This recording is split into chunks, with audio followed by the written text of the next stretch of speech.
I had this double life. I always had this double life. If I was in college, I was just in the hood. If I drank, I'd end up in the hood. If I was in Hong Kong, I'd be in Wan Chai or Yamate. If I was in Delaware, I'd be in Kensington. If I was in Miami, I'd be in Overtown. If I was in the Bay Area, I'd be in East Oakland, in 82nd and Bancroft, and the Dirt Road, or the Mission, 16th and Mission, right by the BART station there. Or Southern California, it was Watts, 112th and Central. You And just it's seem to be out able to there. find what you're Yeah, looking for. always. And Oh, as an addict, okay, that guy. Sometimes I make mistakes in my life. Life goes on and on and on and on and on. Yeah, hey, I got wisdom from my papa. He ain't have a lot of money, but he taught me how to keep the perfect posture. So folding under pressure, that ain't something that I'm about to. Crabs in the barrel, I'm just trying to be a lobster. I hit my cousin, told him to call. It's been 12 years and I ain't heard from him at all. Had a little fallout over some money. Damn, ain't it funny how the smartest people be beefing like they some dummies? But I hope you doing swell now. Hope your family well now. welcome to Primary Purpose with Pej. I am your host, Pej. Today's topic is hope after the darkness. Today on Primary Purpose with Pej, we sit down with Michael, a man whose life reads like a map of survival, resilience, and transformation. Born in New Jersey and raised between Puerto Rico and Hong Kong, Michael grew up in a privileged multicultural world, successful in school, strong in sports, and surrounded by opportunity. But behind the surface, addiction took hold early. He started drinking at 12, became addicted to heroin by 18, and dropped out of the University of Delaware as his life collapsed around him. Michael's journey took him from global account manager at a major logistics company to street life, homelessness, and a near-fatal overdose. His spiral ended in a 70-day drug-induced psychosis that nearly cost him his entire life. But somehow in the middle of that darkness, he chose recovery. He went to sober living and attended 180 meetings in 90 days, took all 12 steps and rebuilt himself from nothing. He scrubbed toilets at a gym just to stay alive, slowly working his way back toward purpose, service, and community. Today, Michael is a certified alcohol and drug counselor, opening a sober living home in Florida, South Florida to be exact, and running the Hope Experience, LLC, where he helps others find the same freedom he nearly lost. His story is raw, real, and a testament to what's possible when you refuse to quit on yourself, no matter how far you've fallen. This episode is about survival, second chances, and the unbreakable spirit of a man who came back from the brink and now dedicates his life to saving others. Welcome to the show. Good to have you here. Thank you. Great to be here. Finally. Been looking forward to it. Yeah. I know you're moving away soon, but you're my New Jersey Devil, brother. That's right. Always. So tell us about yourself, your upbringing, where you were born, grown up, and life, as life was for you during those times. Yeah, sure. So, Mike, grateful recovering alcoholic. I'm in recovery. I just took my 4 years now. So, but yeah, growing up, I had a great childhood, real good childhood.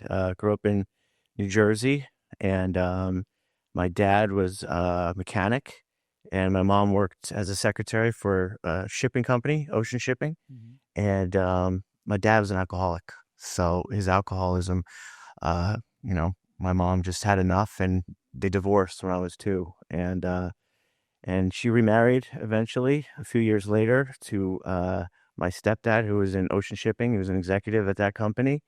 And so I got to have 2 dads. I have no ill feelings about my childhood or anything.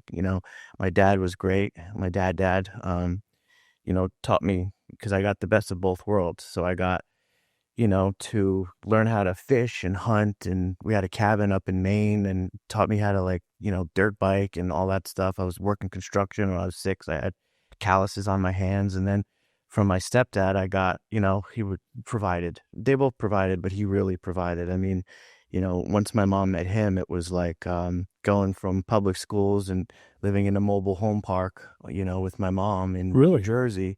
Yeah.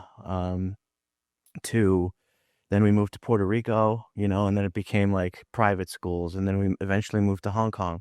So, so I got to spend my whole middle school through high school living in Hong Kong. And Hong Kong was amazing. I went to the American school over there. How it works is, these American companies that are overseas, they need, American executives to run those companies. So um, we became expats. So, they had an American school in Hong Kong, one in Japan, and one in Singapore. So, and they had great expat packages, right? So, meaning, they paid for, the companies paid for our school, our private school. We had like, you know, uh, in Ama, they call them Amas, the Filipino women that come over and they work for the American families. And she was like a mother to me, and we had like drivers, we had like just the keys to the kingdom. It was an amazing childhood. I had an older brother and sister. You went from mobile home living to this style of living. Yeah. And so I always kind of felt less than, a lot of people in recovery kind of feel that way, but on the inside, that's what I felt. But on the outside, I could keep up. I was getting good grades. Did well in sports. They didn't have football there, but I played rugby. We like won the cup in high school that never been done. And, like once a year, they'd send us to a trip to another country to kind of like learn the culture. So freshman year, I went skiing in Japan. Sophomore year, I went, windsurfing in Malaysia. Junior year, it was an orphanage in Thailand. Senior year, it was What do you mean an orphanage in Thailand? Fiji. They have orphanages in Thailand. Well, of course, in Thailand, where a lot of the kids get abandoned. A lot of the moms are prostitutes. And, there was a guy named Father Brennan there who had in Pattaya, an orphanage. And we all went there. It was an amazing experience, man. You could go there like. And how old were you during those times? Kids and stuff. 17. Okay. 17.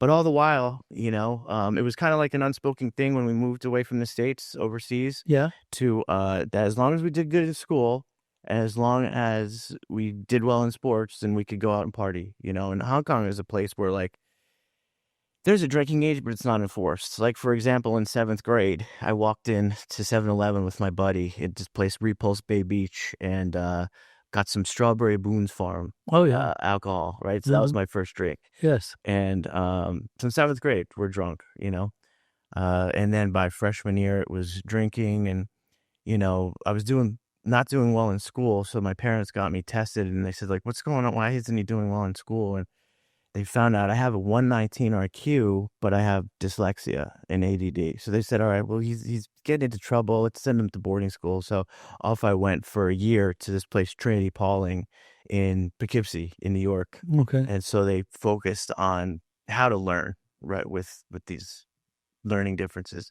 And I did well. And I got all A's and B's. And ever since then, learned how to broke through the dyslexia? Through that, yeah, learned through that, and then graduated college with a business degree, bachelor in science and economics and business, and had a corporate career, and was able to, function and be able to learn with it. So, but yeah, so right around senior year, I moved back to Hong Kong, escalated, and I got into the University of Delaware, and I just said, all right, I've been partying for a long time. I'm gonna like really buckle down, and so I just went out to a party. All of our friends, we always just go out. And in those days, no social media. They're not like playing video games. We wanted to like be around each other, to be with each other and hang out. And so, I had a couple friends that peer pressured me. Hong Kong is situated where it's like in the Golden Triangle, right? That's where in the 90s, where a lot of the world's heroin was produced, right? And they call it China White.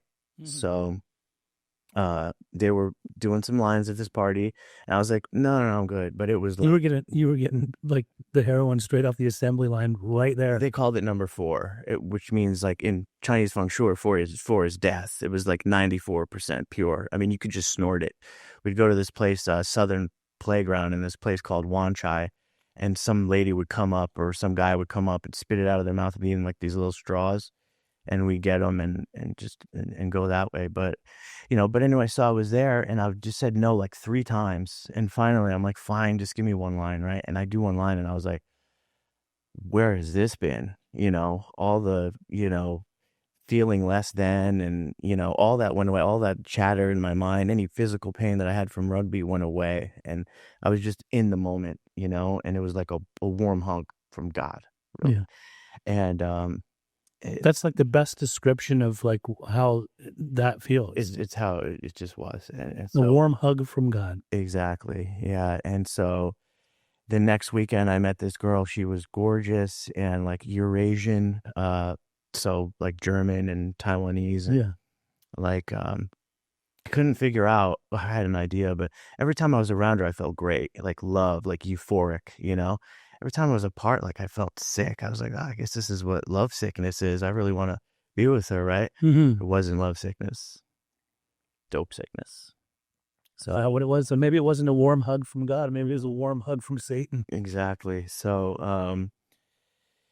chemical dependency started in my life, and I crossed that line into addiction where we don't cross back into, like that heroin. It's a whole nother ball game. So it's just And we were smoking it, snorting it snorting it at that point. Yeah. And then it's followed me ever since. And so I was able to graduate and then go to University of Delaware, and I missed her so much that I had to go back. And all of our friends that first semester, we all went back to Hong Kong, 1999, after the handover. So like just a little history piece about Hong Kong. In exchange for their help with the Japanese in the Chinese-Japanese War, the British leased the island of Hong Kong to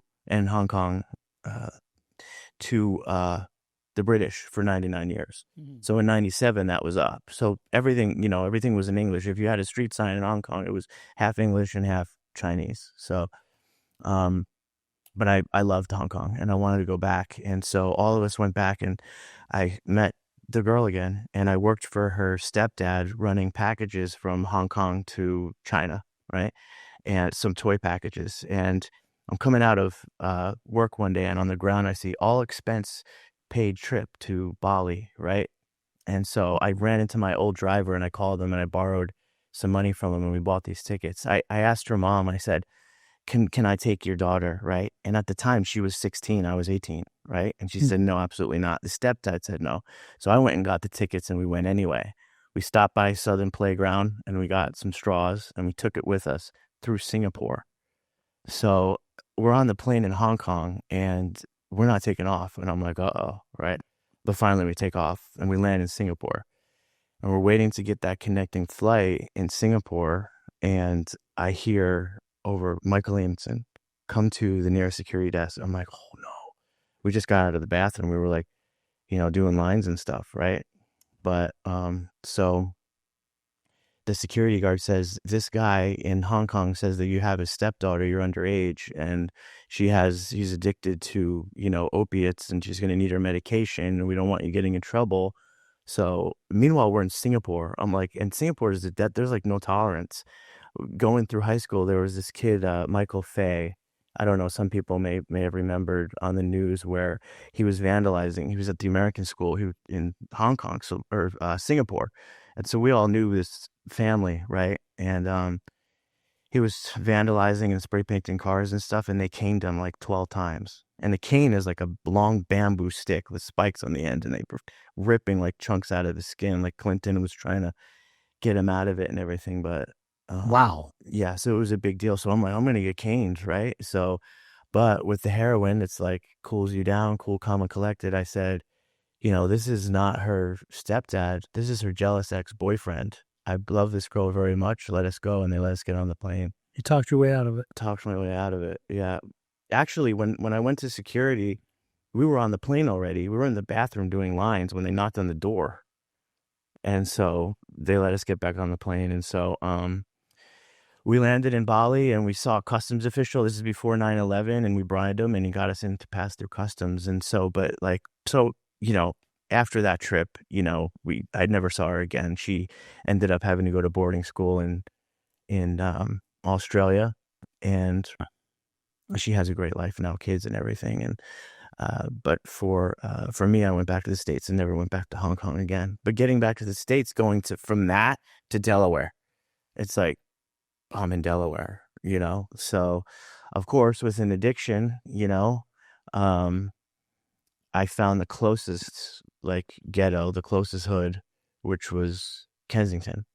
I met this girl from Philly, and I don't know, you've probably heard of Kensington, I've right? been there. Yeah, yeah. So I've seen how it is. yeah, open air kind of drug market. And back in the 90s, it was Condensed. like, It's like Skid Row, all within a small little area, but it's very, very third world country, zombification, like just drug infested area.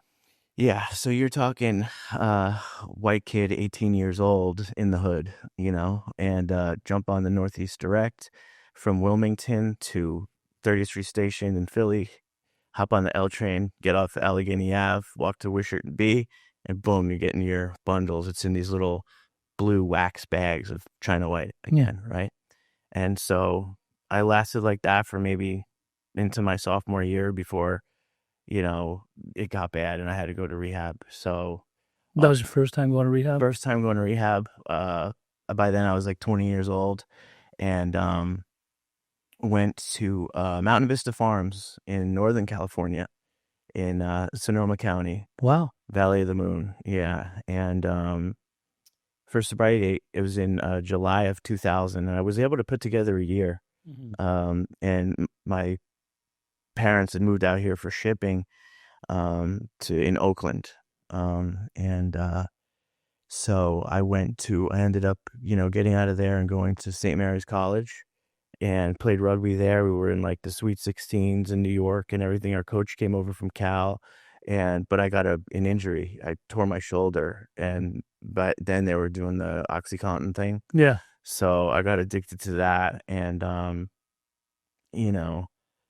back to the hood. And then so it's like I had this double life. I always had this double life. If I was in college, I was just in the hood. If I drank, I'd end up in the hood. If I was in Hong Kong, I'd be in Wan Chai or Yamate. If I was in Delaware, I'd be in Kensington. If I was in Miami, I'd be in Overtown. If I was in the Bay Area, I'd be in East Oakland, in 82nd and Bancroft, and the Dirt Road, or the 16th and Mission, right by the BART station there. Or Southern California, it was Watts, 112th, and Central. You just seem to be able to find what you're looking for. Always. And as an addict, okay, that guy. Yeah. I often have said that a good addict, you can place them anywhere in this country, and apparently in your situation, anywhere in the world, and they're like a magnet to being able to find exactly the substance that they're looking for, whether it be crack or heroin or whatever.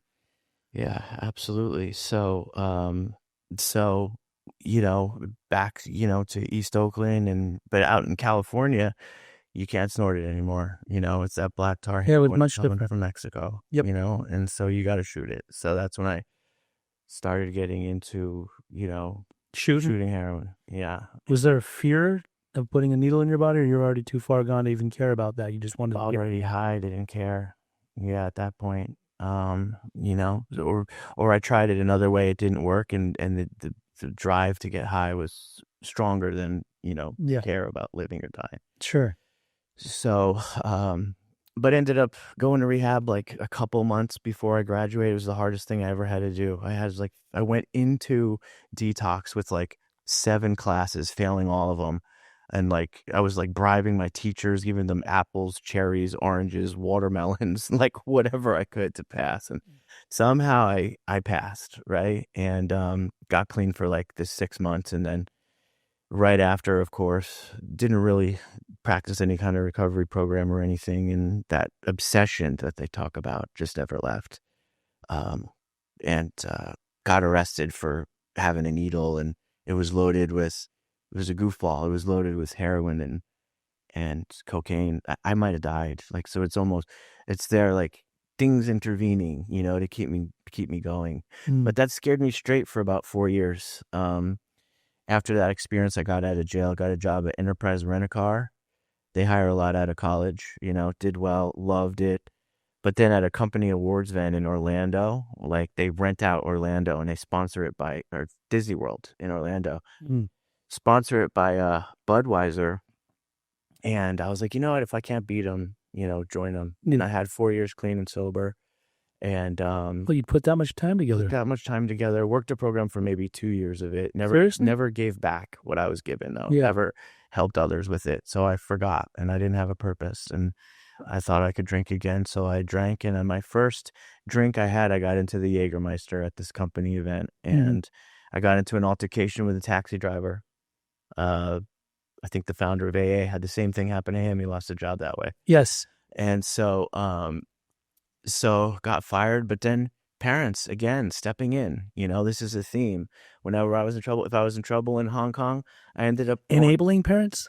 My parents enabled me. Yes, they were enabling. Yeah. No. So in Hong Kong, I got in trouble there's a place in Hong Kong, Chungking Mansions. We had like a dealer there, and the cops were involved, and my parents kind of were involved with the school. A lot of the stuff was donated from my stepdad's company. So they tried to test me and stuff, but I didn't really get in any kind of trouble. They always kind of bailed me out. And so that theme kind of continued. And so my stepdad got me a job in shipping and in San Francisco. And so I went along for a while, and then, relapsed, and then got fired again. And then they moved down he ended up opening up a shipping company in Southern California. So that's how I came down here in about 2010 and became an import manager, worked my way up, then like an account manager up to global account manager, making like 6 figures, traveling to Japan and China and doing big things. Yeah, for me, Yeah. And so, but then one day, like I was in Japan, and, Japan, the way that they do business, it's very traditional, right? Bowing, and like I had some pretty big accounts, and I went to go meet with them, and there was like 30 people, like just walked out with a stack of business cards like that thick. It was such an honor to work for this company. And in Japan, they had these big conglomerates, right? Like they had like a railroad, they had a baseball team, and multiple companies, hotels around the world we'd stay in.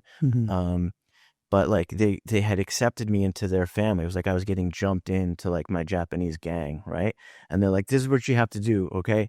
You've got to get up and do sake bombs and do a speech, right? I'm in recovery. I'm like, all right, fine. Once I get back to the States, I'll stop drinking. Yeah. But once I put that out in my body. You were in sobriety. Yeah. Sobriety. I turned into a workaholic. Yes. Yeah. And so you weren't really in recovery. Like you said, you didn't give back. That's right. I think you were sponsoring me before I got to that. When I was going to that job interview, you were sponsoring me. Yeah. And you were like, come to a meeting, come here, be with us. And I was like, I got to prepare for this interview. Like, I got to make money, you know? And I was like, we lost touch because I'm in Japan. I remember. And then I got back, and I was living in a sober living at the time. I didn't know that you could test for alcohol at sober livings, and they found out, and they kicked me out. So, but this town that I was living around in Long Beach, this town is Wilmington, right? Of all things, because you brought up Wilmington before. Yeah, so Wilmington on the east, same guy. There's a guy named Wilmington that came and settled out here. Okay.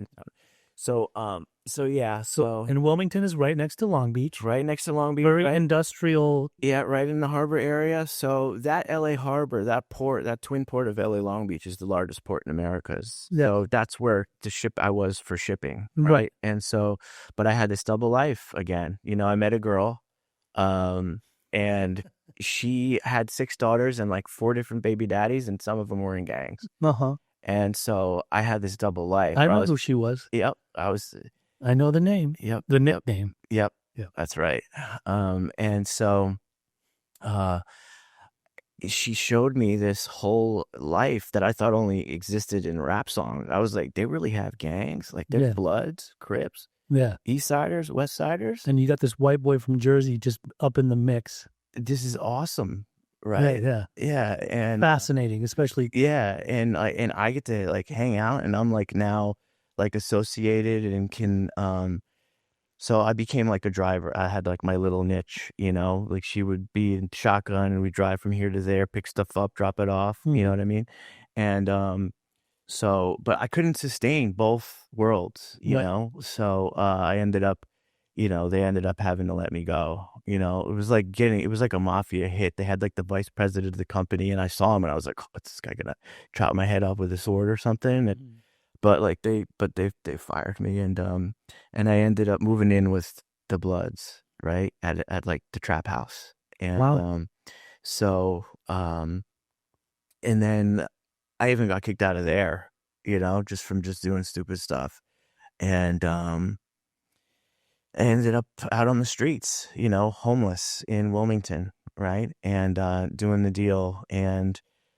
But this progression of now going into recovery and then,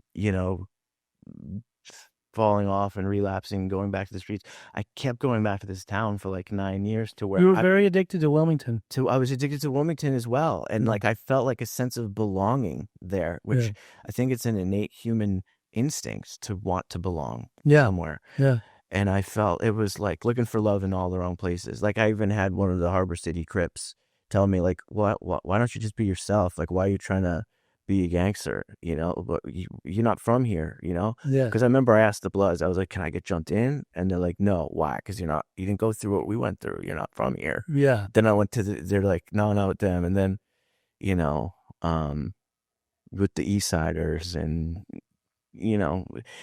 one of the homies tried to like help me along and like put me on, but then I got like the game from someone else that says like, a monkey can't sell bananas. Like if you get in with these guys and you mess up, like you're late with one thing, you're screwed. So just stay in your role of, just be yourself. Yeah. We'll let you.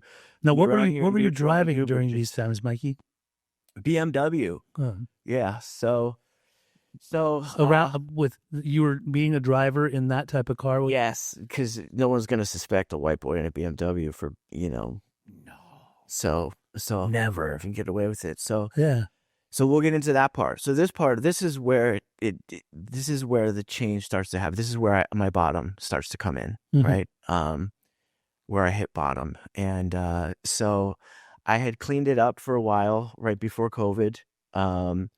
You were sponsoring me again, but I got disconnected. The opposite of addiction sometimes can be connection, right? Sure. But I isolated through COVID, and I was getting disability EDD money, and I went up there one day, and just to hang out. It was just going to be a weekend, and somebody had some fentanyl, and they said, "You want to try?" And like my head was, but it's that no mental defense thing. Yes. I wasn't going to meetings. I wasn't connected. I didn't have any higher power in my life. And I just said, in my mind, I didn't go up there to use. And in my mind, I was like, no, but what came out of my mouth was sure, why not? Right. Yeah. And so they give it to me and they like walk away. Right.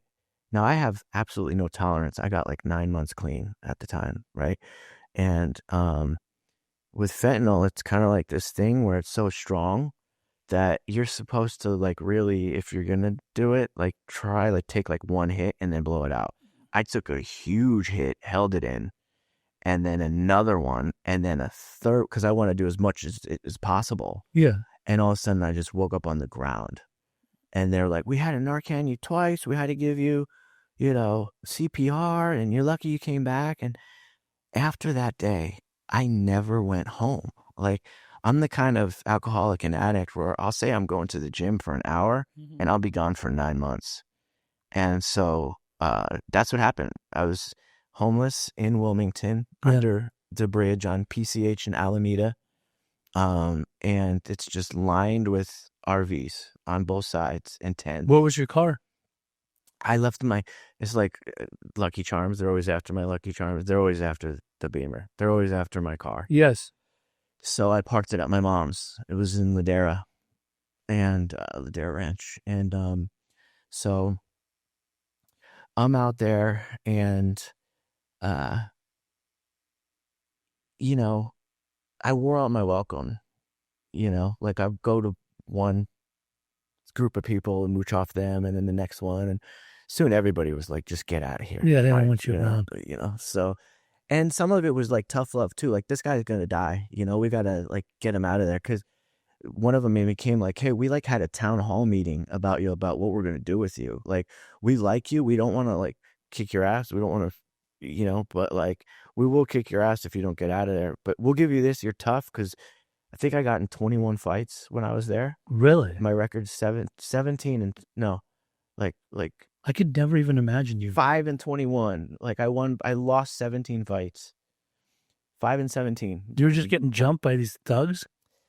For this and that. Yeah. But some of them you can't fight back because they're strapped. Yeah. So, So you just take a beating. yeah. And I wanted to be able to keep using. So I didn't want to, I just take an ass whooping, go somewhere else until somebody else gets in trouble or does something stupid and come back. Yeah. They're like, we give you props because you're not leaving. We all kicked your ass and you're not leaving. So, but one day, but I got out of there, and that's when I showed up at your sober living, right? Essence House. Yeah.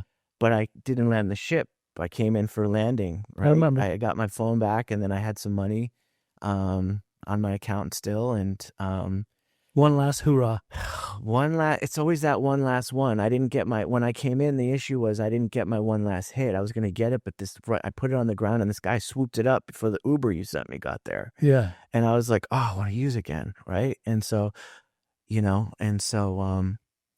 so anyway, so on the way there, I kind of used, and then you tested me. Normally, when I get out of detox, you don't test me. I didn't think you were going to test me, but you did. And so you said you got to be out for 3 days, right? So I said, when we're going to do so, I went and got my car. I walked to Ladera Ranch. I got my car. Yeah. And that last month was, that's when it got bad. We all thought you were going to die. It became reality because I wanted it so bad, because I was so hungry and I needed shelter so bad, and I thought there might be fentanyl in that RV. Mm-hmm. So, somebody gave me the code. I think they wanted a drill or something that there was in there. So they gave me the code to the lock, and I went in, and I passed out in there. And somebody else stole their welding machine and just stuff like that. And now they're pissed at me. And now I'm at gunpoint in an RV saying that, hey, these people took your friend's welding machine, but it's a dead issue. If you say anything, we'll shoot you. So you take responsibility and you get it back.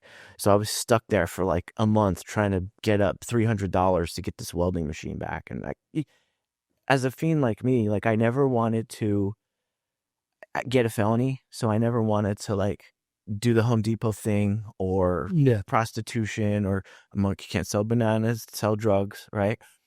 But one day I got desperate. And my first drug deal, I got busted.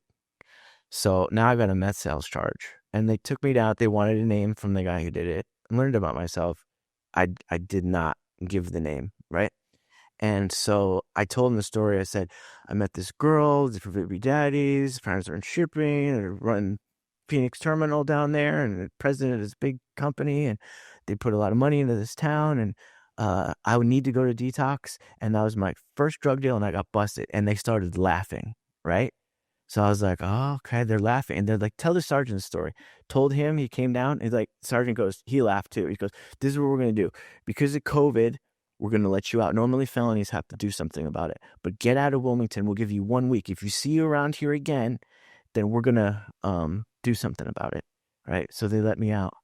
And that's when I saw you, right? We were in the car. We called the lawyer, everything. What are we going to do? You said if you stay clean and sober, it'll all work out. 3 years went by. They never filed it.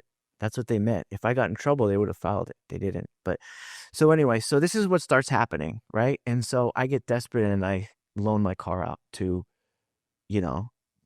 Wilmington is a town where it's split up.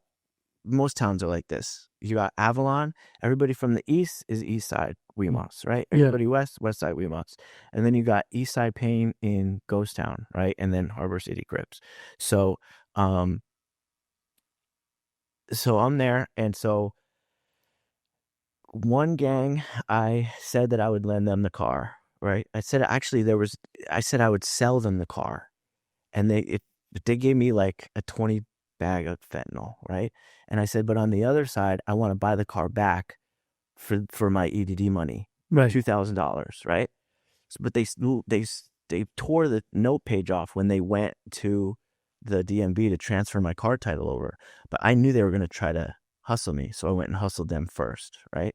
And so when they went to the DMV to turn the title over, They found out BMW North America owns it. It was a lease, so they can't do it. It got blocked. So now they're pissed at me. So then I went to East Side, right? Shout out Porky. Yeah. And so I went out to East Side and I said like, hey, like I'll lend you the car for a week and then you got to take me to detox, okay? And just keep me like high, and fed and protected from these guys. And he said, okay, right? They come like just without getting into specifics, but like guns were drawn and I'm in the middle, right? Jeez. And now these people are gone, right? And but now I'm into it with this side, right? And so I waited. I'm not getting these car keys back, but I got to get this car. So I created some chaos, got punched in the eye for just craziness. And then they weren't paying attention. They got out of the car with the keys, but they left the car on because there was so much chaos. And I smashed off, right? But I didn't smash off in a way that was respectful. Mm-hmm. If you're going to survive on the streets, you can't disrespect anybody, especially as a white boy, right? Yeah. So this is the first time I was ever disrespectful. I was like, fuck you. Stop the car. They ran after me. Fuck, peel out. Donuts. Like, they come up close. Okay, here, I get out of the car, open the car. Here, you can have it back. Oh, no, psych. And then peel out, right? Yeah. And so I'm like, I got my car back. And then I'm about to get over the bridge into Long Beach, but I see one of the homies, and they have that Pookie, right? And I was like, I just want one more hit, right? And so I'm in the car, and I'm in front of For those of you that don't know what a Pookie is, that's a meth pipe. Yeah. So, I park in front of Howdy Auto Dismantling, right? And Michoacan Auto Dismantlers on the train tracks in Wilmington, right? It's like a third world country, right? And the car is on. I'm running out of gas, and we're getting into talking, right? And I have the radio blasted up, but I'm like, what? Instead of turning the radio off, I turn the car off. But they still have the keys, right? So now I need to like get composed, go apologize, and then figure out what we're going to do, right? But before I did that, I went to hit the foil, right? Fentanyl. And went out in the bushes, right? And I had to go to the bathroom. Where are you going to go on the streets? You go in the bushes, right? So I went, but while I was there, I hit that fentanyl, and like, this is how much I was overdosing at that point. I wore a necklace that was with Narcan in it. Yeah. So because if it's in your pocket, what good is it going to do? So that when people would find me passed out, turning blue, they could bring me back because I had the Narcan around my neck. Wow. And so, and eventually we ran out of Narcan because I was overdosing so much. They were shooting me with BB guns. I've been shot 10 times with BB guns that like draw blood because I've overdosed that many times. So this is the final and 10th overdose, right? And so I'm there, I'm in the bushes, and all of a sudden I'm not, and it's like 10 o'clock in the morning. Mm-hmm. And then all of a sudden I wake up at 2 and I'm being poked by a stick by one of the paisas, right? Paisas are, no English. Yes. And so, and the guy looks startled. He's like, oh, like if you're a kid, like poking a dead cat on the train tracks, but it's still alive. And he drops the stick, runs, I'm like, oh, I'm alive, like, thank God, like dust myself off. And I go back into the area and, where everybody was. And they're like, we thought you were dead. And so that was the turning point. They talk about like, we stand at the turning point. Mm-hmm. That was my turning point. I was like, either somebody's going to kill me or I'm going to overdose, everybody was pissed off and I was just overdosing left and right. And so at that moment, because I was just left out there. They knew I was out there. And so nobody's going to call the ambulance. Nobody's going to give me CPR anymore. Nobody's going to shoot me with a BB gun. Nobody's going to, give me Narcan and bring me back. Like, I'm going to die. I was that close. Like, yes, the Grim Reaper was on my back. Mm-hmm. And so who do we call when the wolves are circling and darkness is closing in? Call our mom. Mama. Right? And so I'm like, Mom, either somebody's going to kill me or I'm going to overdose. And somebody from AA, Otis, right, yeah, from one of the treatment centers, had a family group that my mom, all throughout this time, she's crying on there. She got down to like 98 pounds. Wow. She thought she was going to get the call, that her son was dead. And so, So my family was preparing for that day. They thought they were going to lose me. And she said no. I couldn't believe it because Otis said to my mom, Because you were used to mom always rescuing you. always. And so, and one time, even on my birthday, I called from the bridge to order a pizza, and she said, no. I wanted a pizza for my birthday. And she said, no. A couple months later, I make this phone call, right? And she says, no, you got to use your own resources and figure it out. And I hung up the phone. Okay, what other resources do I have? I don't have a phone. I only remember 3 numbers. So I tried the second one, right? I called 911. Easy one to remember, right? Yeah.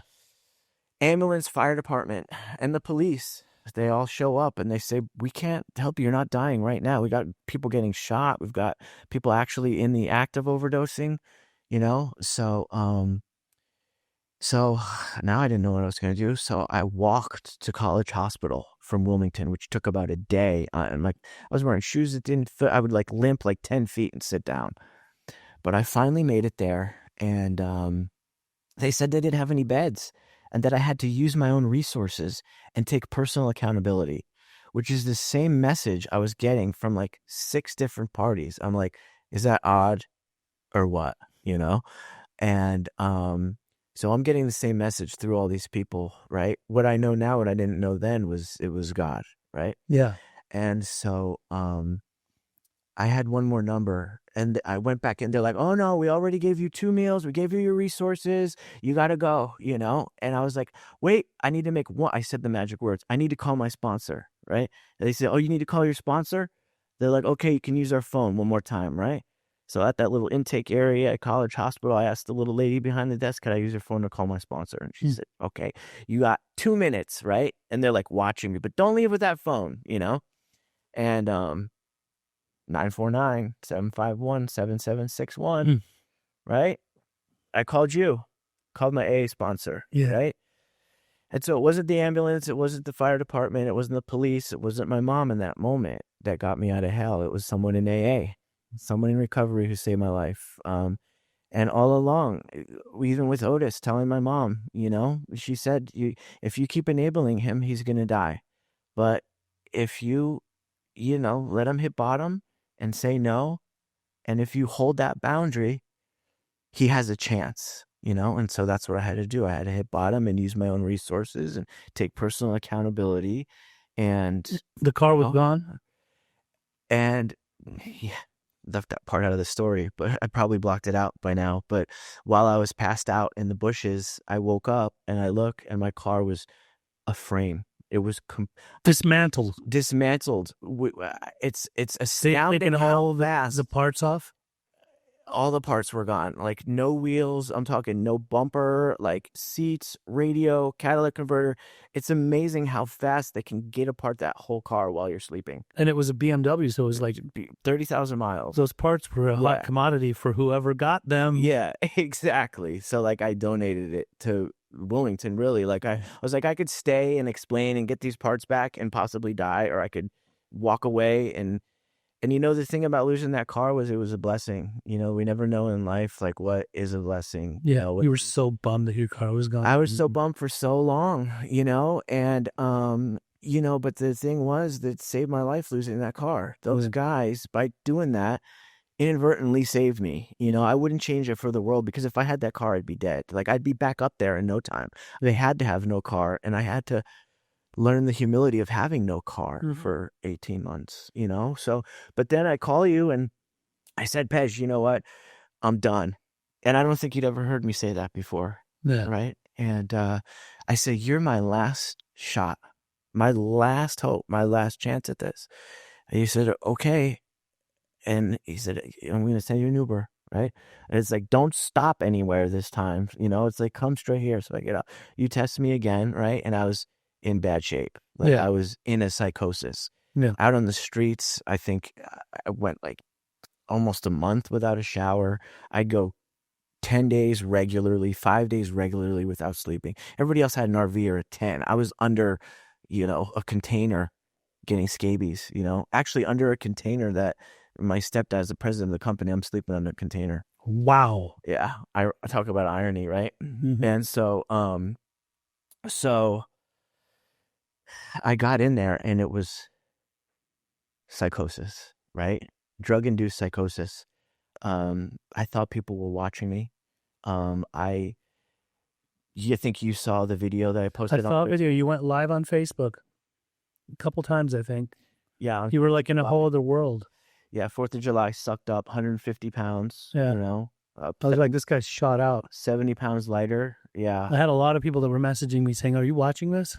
Yeah. So, but I thought that went viral. I thought that's how Yeah. everybody had the same message. Only amongst your friends. Yeah. And I thought like that's how everybody was saying, get the fuck out of here, Mike. Yeah. Like that's how everybody knew my name or whatever. And, Yeah.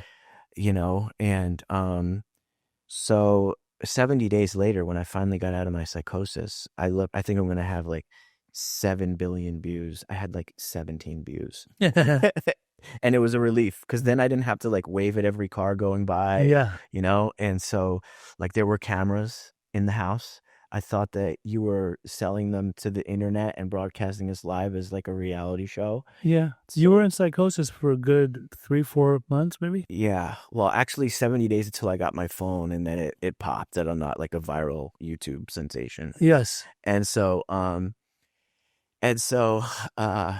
I thought people were making donations to the house, and I liked Honey Bunches of Oats, for example. So I'd face it toward the camera. I became like a brand ambassador. Yeah. So like I'd put like Sprite or Honey Bunches of Oats toward the camera, and then when someone would show up, I'd eat it, and people would be like, "Who ate my Honey Bunches of Oats?" But I didn't want to say it because it'd stop the donations from coming in. I was in the backyard doing Tai Chi. I don't even know Tai Chi. And I can remember the house manager, Rob. Yeah. God rest his soul. Rest in peace, Rob. Yeah. And I remember him saying like, "Hey, this guy's out there walking in circles, talking to himself. You know, he's doing spin kicks on the trees back there. Yeah. Like, he needs a higher level of care." Yeah. And you said, "Just wait, he's going to land the ship." They're like, "It's been a month. Yeah. He's up there talking to himself and answering questions." Yeah. Questions. And so, you know, you said, "Just wait, you know, he'll be restored to sanity, you know, let me work with him." Yeah. Right. And, so you said, you know, you got to be up every day at 9. I think you guys gave me some leeway, you know, you got to be in bed by 11, but I was so used to being homeless and outside that I cut a hole you may not know this, but or maybe you do, but I cut a hole in the sheet so that I could see through it and put it over my head, so that the cameras couldn't see it, and I'd sneak outside and I would sleep under the stars outside, and then I'd sneak back in. You're not the first former homeless person that would do stuff like that. Yeah. So, but eventually once I got more comfortable being back in like inside, you know, with lights and water and a bed and everything, I came back in like about a week later, and I think Gentry like looked the other way. Yeah. Thank God for that, man, too, because I almost left so many times. There was one day where I almost went walking down the street and a Gentry just gave me a hug, you know, and like I needed that because I would have went out to the streets again and I wouldn't have come back. Right.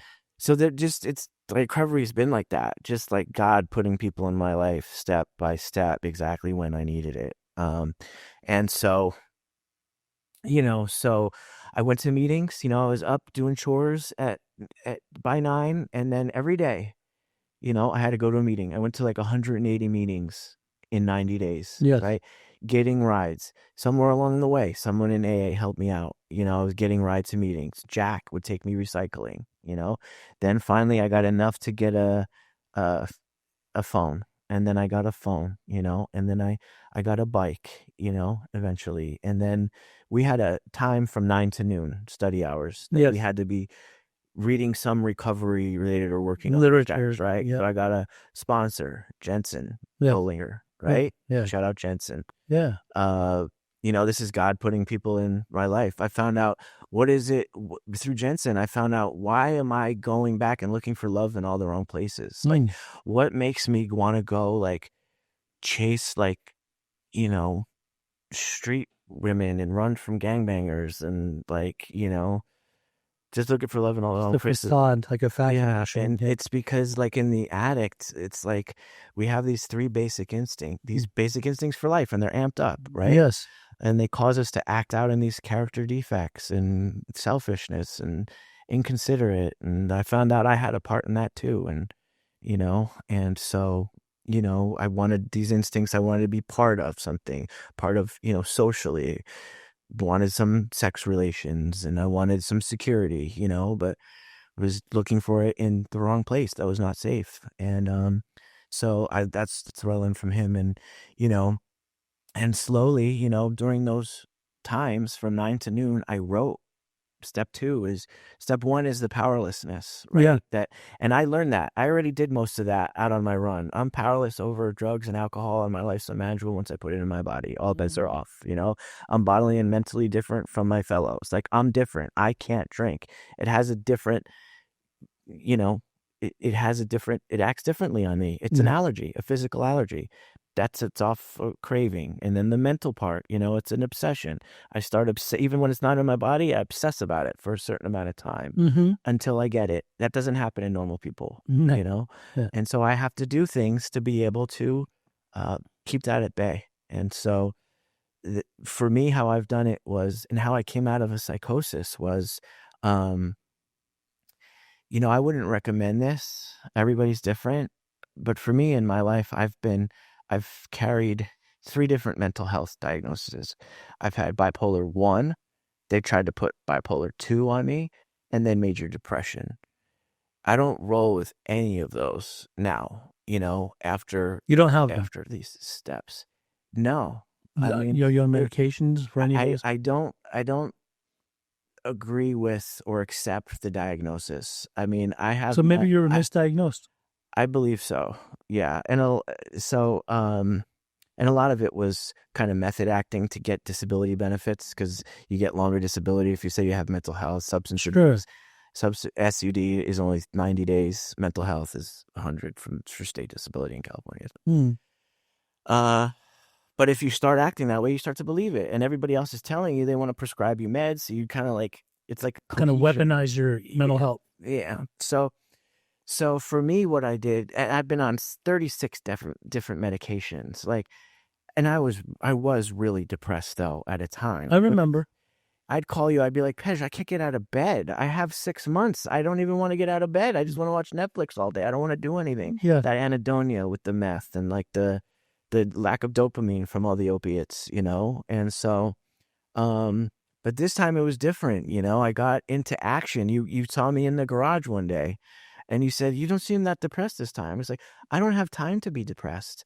You have me busy all the time. Yeah. We're up at 9, we're doing chores, we're 9 to noon. I didn't think I could make it, but it's really one day at a time, Absolutely. That first 2 weeks, I thought that I was dead. I thought I was in another reality. I thought I overdosed and died, and I didn't know if I was alive or dead.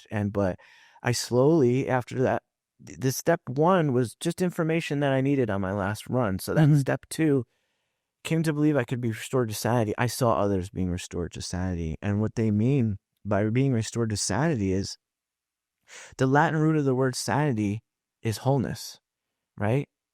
So if I'm insane, I'm not whole. So being restored to sanity is being restored to wholeness.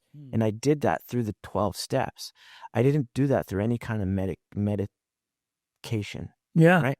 So, and it was really, for me, it was 3 things. It was I think without knowing it, or maybe you did, it's like a holistic approach. You encourage us to treat all, physical, mental, and spiritual. Mind, body, mind, spirit. soul. Yeah, and spirit. So, and all of them are connected. We went over that a little bit. First I straightened out physically, you know, I needed a safe place at Your Sober Living where somebody was, for the first couple of weeks, I've slept with a pen in my pocket because I was gonna. I thought Alex. I thought the guy. Remember the guy Alex? Yeah. I thought he was with the Mexican mafia because he didn't speak very good Farsi. Yeah. Right, and he always wanted pollo loco.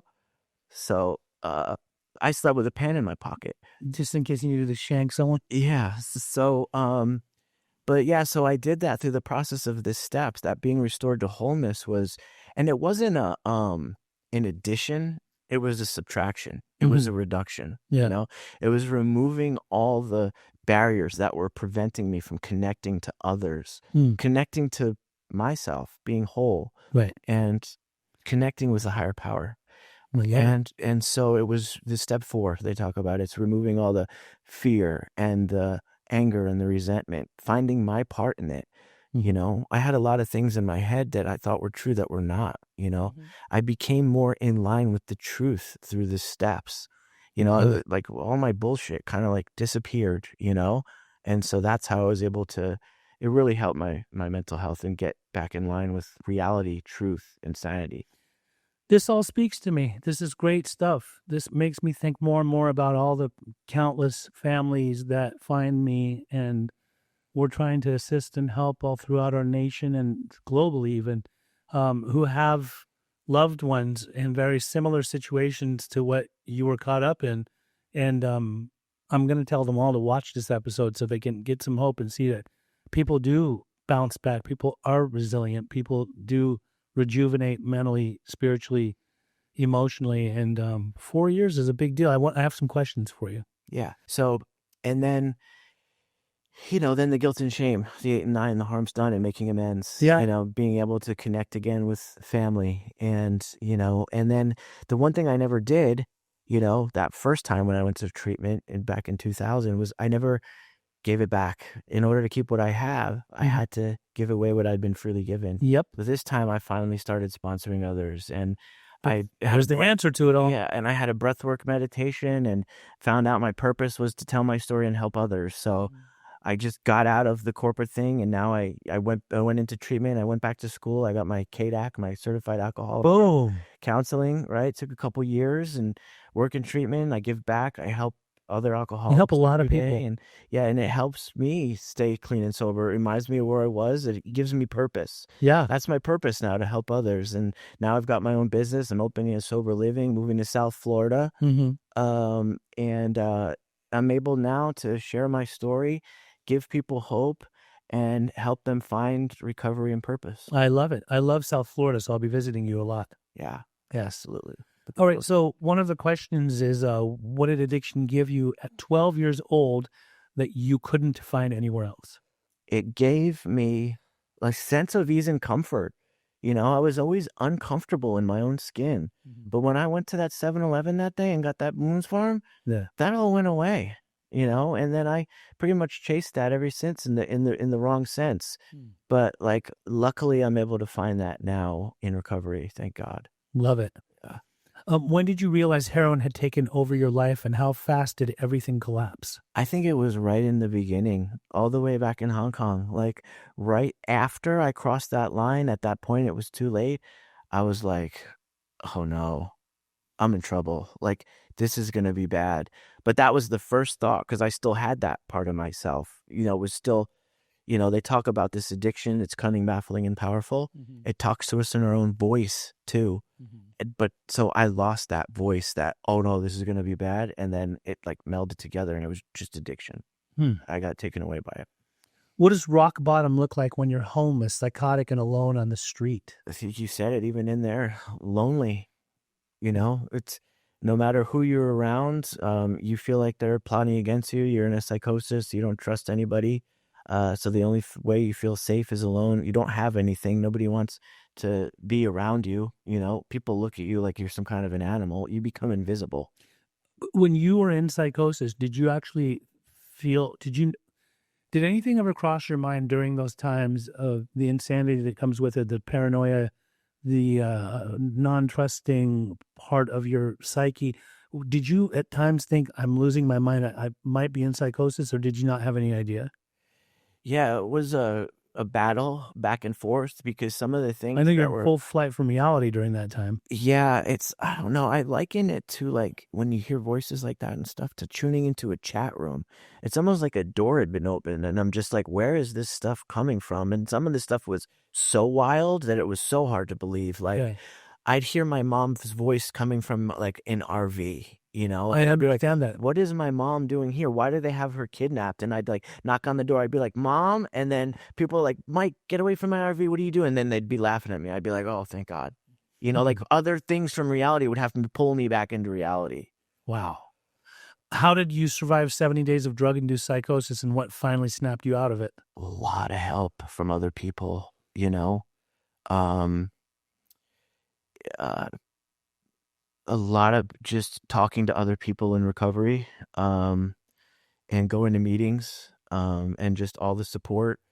And what finally snapped me out of it, I think I mentioned earlier, was, I was clinging to this belief that I was like, everybody was watching me. I was the center of the universe. Satellites were orbiting the earth and they were filming me, and that I went viral, uh, but when I got my phone and realized I only had like 17 views, it was like, okay, This ain't real. it's not real. People, You had mentioned that before. it's safe now. When you first come off the streets, you're still in survival mode for a long time. Yeah. It took me, a few months to finally like say like, okay, I don't have to be in survival mode. I don't have to go to the bathroom and like steal the toilet paper. Yeah. Yeah. What was the moment you knew you were either going to die or fight for your life? That was that moment on the train tracks, getting poked by a stick with people thinking I was dead. It's a funny thing happens when you're in addiction and you don't care if you're going to die until it becomes reality. And then you can see it. You're like shown your own death in some way. Yeah. And you're like, okay, finally I get the message. You have this moment of clarity. Like at that point, you can either continue down this path into insanity and death, or you can turn it back right now, and you need to turn it back now or else you're going to die. That was the moment on the train tracks when I overdosed that last time. Wow. What did 180 meetings in 90 days actually do for you mentally, emotionally, and spiritually? Restored me to sanity, put me on the right path. You heard the right stuff at the right times from the right people. Yeah. You were just finally in a place to be beaten into a place of reasonableness, to where I could actually show up to the meetings and actually like it started to stick. I was, they say when the student is ready, the teacher appears. Absolutely. And so it was a lot of teachers during the way in those 180 days. I mean, I do want to add that you are a product of the Essence House, and there's only a few that have actually gone through all the way and followed all the rules and did everything they were supposed to do to be able to get connected to the community. That's the whole point of our recovery homes, is to be able to get people to embrace recovery 100%, go through the process of recovery, whatever it may be, mind, body, spirit, the steps, whether it's 12-step sponsor, if they need to get some therapy, go to a therapist. If they're in an outpatient, do your outpatient stuff. But the point is to be able to stay connected to your community, because now when I see you at our home group meetings, you don't come because you're required to by any type of home that you live in. You come because you love it, you respect it, you enjoy it. And I watch you. I watch the way that you watch the speakers. And I know that everything that both of us heard in the beginning of our recovery was all the good stuff that we got to hold. I hold on to every word. When it's a good speaker that carries a message of depth and weight, I'm like, that's it. That's what drew me in the first place. That's what captivated me. That's a person that is really here to stay, a person that's really in recovery. Now watch that with you. There's a few of you, there's the Mitches, the Adams, the Gentrys, the Arias, the Cenas, people that really, Scotty is really into it. Like he's a major service, and these are guys that they got what we're doing. Mm-hmm. They wanted it. It became part of their essence, if you will. Absolutely. Yeah.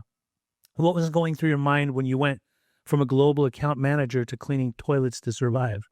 Oh man, humility. After I lost my car, I had a bike, and so it was 18 months uphill both ways to work, to clean toilets at a gym, and because I lived on a hill and worked on a hill, so that was very humbling. Yes. I don't want to say it was humiliating, because in the time I knew this was going to be, I was just fortunate enough to be alive at that point, and but like having a college degree and cleaning toilets and stuff, and your supervisor's 25 years old, that was very humbling, but that was what I needed. What's the biggest lie addiction told you, and what's the truth you live by now? Is that everything's going to be okay.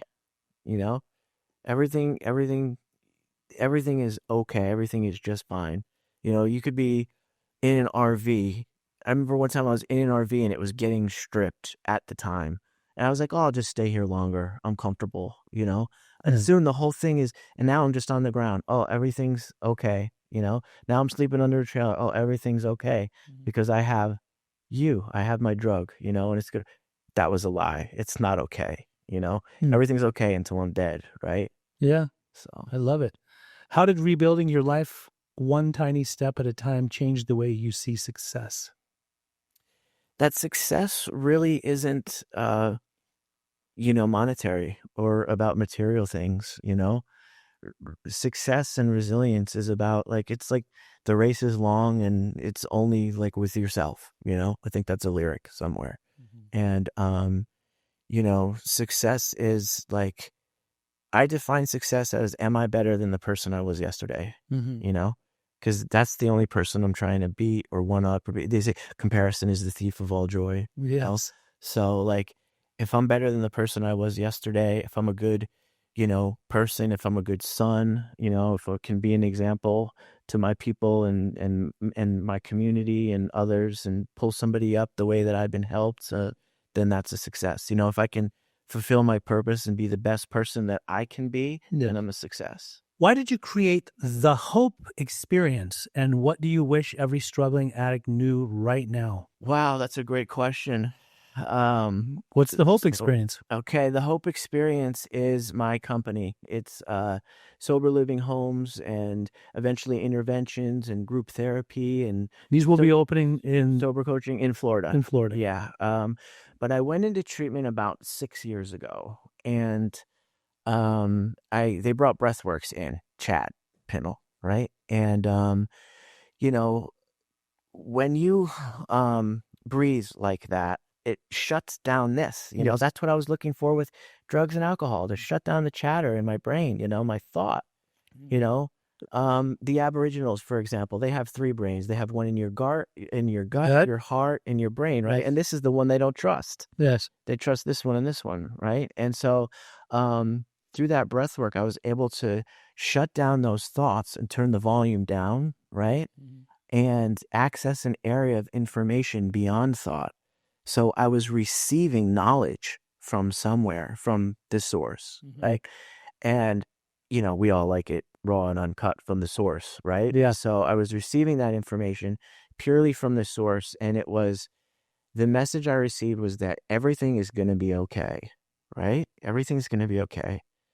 And your purpose now is to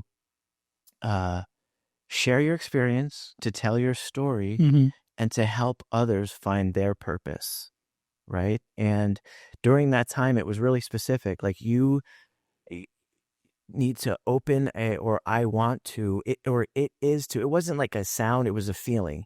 It was, you know, my purpose is to open a program that can not only help people with insurance, you know, but can also help people without insurance. Because at the time, I was in love with this girl, you know, and she was just beautiful, and she, you know, was caught up and through circumstance and addiction out on the streets, and her middle name is Hope. So I wanted to somehow help people like that and give them hope. So I figured I'd name it the Hope The Experience. Hope Experience. I love Because it. that was the experience, you know. So thank you, Michael, for being here. Where can people find you online? thehopeexperience.org. thehopeexperience.org. I'm on Instagram, Amundson, AMUNDSON 444, or just right now, since I don't have my website up, just Michael Amundson. Michael Amundson. Michael Amundson on Facebook, AMUNDSON. Okay. So I do want to say this. We talked about it a lot today, and I had heard your story in some capacity in some places that we hang out and congregate, right? But this was a lot deeper, and it answered a lot of questions that I had about you. What matters to me the most is, and I want you to know, I mean this with all my heart and soul. First and foremost, I'm very happy that you're on this path, and I can tell by the way that you conduct yourself, live your life, what you've been doing, how much you've been of service, that it's a different Michael. You're a whole different guy than before. On top of that, over all the years and watching your personal struggles, I'll say this: you've never been disrespectful to me. You've always showed me a deep admiration as a friend. Okay, I was your sponsor, whatever. You were always a team player, even in your hardships, even when things weren't going good, even when you were in your head, even when you were in deep depression. If we said we have a retreat that we're going to, you're the first person that was like signing up and coming. Just even the other day, I was reminded yet one more time, 2 days ago, when Dean Pramp came out from New Jersey and he was doing his breath work over here in Laguna Niguel. I sent you a message about it, perhaps, or maybe you saw it online or something. Regardless, you were you're next to me. Like you suit up and you show up rather than shoot up and throw up. My man is like, you're a dear friend, and I'm proud of you for being able to break through the chains of addiction, psychosis. You're a true inspiration. Like, you are a person that I can always, this is why I do what I do. This is like one of the most rewarding things, is to see a person break away from the grips of addiction and alcoholism and be able to become the best version of themselves. It touches my heart to have you on here and see how far you've come and see what you're doing with it now. And when it came to wanting to design sober livings, you wanted to do it in California. You decided, no, I'm going to go. Your parents are out there in Florida, if I'm not mistaken, Craig? Yep. So you wanted to be closer to family, and you're a healthy man, body-wise, mind-wise, spirit-wise, and I believe you're going to do great things out there. And I'm just so thrilled and filled with joy that you made it. You made it out of that bullshit. You should have been dead. You had guns drawn on you more than once. More than once. All these fights, it could have, like, somebody could have, caved in your skull in one of those times, and you would have never made it. And we were really worried about you. Like, we would often say, is he going to make it? And, we also saw a lot of stuff together. We brought up Rob's name earlier, that was the manager of the Sober Living back then. And he was a great team player, team leader in the house. He was there for you, for me, for us. And, sadly, he lost his life, and we'll love him forever. That was our bro. That was our homie. So it's been such a pleasure to have you come on here before you move away. And even though you're moving away, because I spent so much time in South Florida for many reasons, I love going down there. I do a lot of interventions down there, but you will be having a visitor. I'll come see you. I'll come see Jordan. I want to just be out there a lot and come and check out the vibe. Yeah. I'm proud of you. Thank you for coming on today. Yeah, thank you. And thank you for all of your help along the way. I couldn't have done it without you. And it's been an honor. Thank you. Thank you. Another powerful episode with a total miracle. I mean, this is exactly why I love doing what I do. I'm a man that wears a lot of hats, and I see a lot of different people come into my path. God places many different lost souls and humans in my life that are struggling, afflicted and addicted with different types of addictions. And Michael was definitely one that had a lot of ups and downs. I've known the man for well over a decade. I've watched his personal struggles, and then to have him on today and just to listen to him, I was just enthralled. Totally, totally different guy than what I've seen over all the years. He talked about depression. Often I thought he was just manic depressive and he's never going to get better. And to see that he now has overcome so much in his life and is moving mountains is remarkable to me. If you like this episode, please, by all means, we would love for you to subscribe, share it with other people so that we can get the message out. Also, if you please write in the comment section, we'd love to hear from you. I will always go in there and respond to you. And until the next episode, we'd like to get feedback from you if any way possible. And until we meet again, my name is Pej.